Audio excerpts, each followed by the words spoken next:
2NURFM, a broadcast service of the University of Newcastle. Time to have a look at education. We do it every week. And in fact, time to look at the education of the future with a gentleman that he's not talking about the future. He is the future.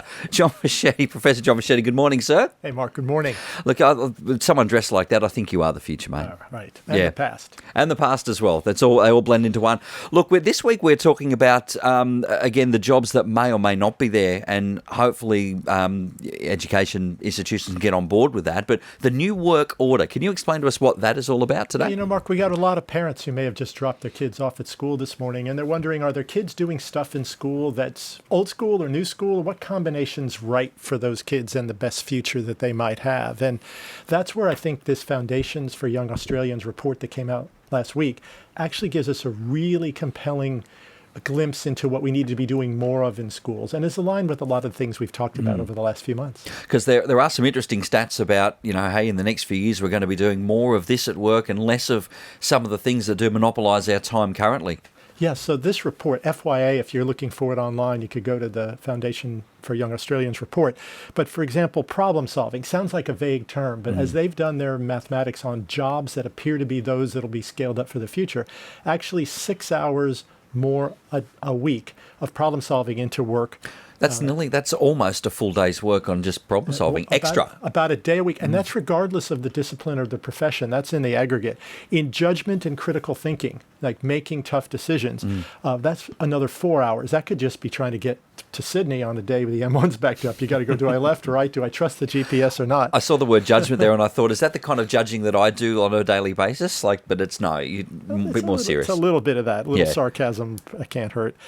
Written communication, which is something we got to continue to improve on. Another 2 hours a week of writing. Even web content that's so valuable today. Think of all the websites now in the world, and what they really need is new content because we're just zapping it up. So that's a key component. Working together, another hour a week. Verbal communication, which in your business is the business, but it's another hour a week. All of that adds up to a massive amount of extra critical thinking, problem solving, communication, collaboration, which actually aren't skills we assess in school very much, but you'll see many schools around the Hunter, around Australia, trying to get more of that integrated in the curriculum. This is validation for that changeover or transformation of skill set. So would it be fair to say, and I know we have covered this as well, that some of the schools that are looking ahead, they've got their head around this sort of data and they're sort of trying to apply that to the day-to-day learning and, I guess, problem solving in school now?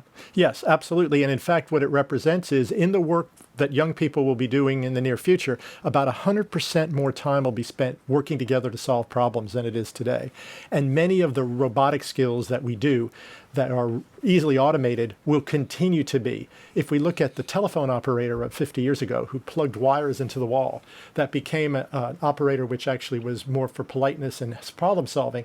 Those positions have all been outsourced to technology. Think of any skill now that looks that way, they're going to be gone. So we've got to prepare young people to be adaptable and flexible and creative, in addition to being able to solve problems and communicate well, because the things that will shift are going to dramatically change the economy even more.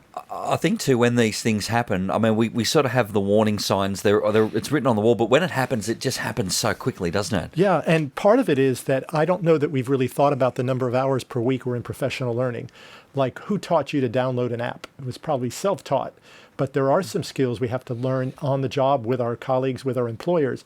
They're looking at another 13 hours a week, another day and a half or so of ongoing learning to keep up with technology, to learn new skills, to learn new languages, to learn new marketplace techniques. So in fact, one of the things we have to think about work is, and school going together, that you're not done learning.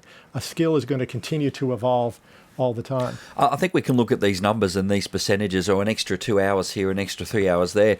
And on one hand, you can say, gee, how do I get time to do my actual job? But this stuff is going to become the job, isn't it? Right. And in just some professions, I'll give an example. We'll spend 16 hours in some service jobs doing less time filling offer orders, compiling pay slips, compiling receipts, and stock inventory, because we can have that done automatically, right?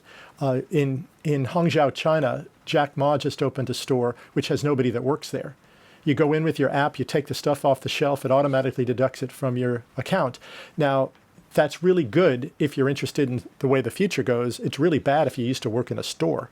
So the kinds of skills that can be automated will, but that will increase the ability to develop apps, deal with systems updates, work and solve problems, manage people. Those are increasing almost the same percentage of the things we've dropped off. But those are the people skills that we have to build into the school curriculum that right now are still sort of in transition. Many schools holding on to the schools we've had in the past, not the ones we need for the future. Is it fair to say that a lot of this sort of stuff that we're talking about here is not part of, say, any of the normal standardised testings, the NAPLAN, things like that? Yeah, the NAPLAN and HSC almost go silent on all of these skills, and absolutely a renovation and renaissance of assessment has to take place. Obviously, yes, and that does need to happen. Is there a reason why, on the whole, this is not happening? Well, it's a very difficult thing to judge collaboration, problem solving, and creativity and standardize that, because otherwise it ends up being something that looks the same. How do you give someone a mark out of 100 for that? What the countries do that are beating us right now in those skill sets is they actually trust teachers to make those judgments. They include parents in the conversation. They're not relying on a number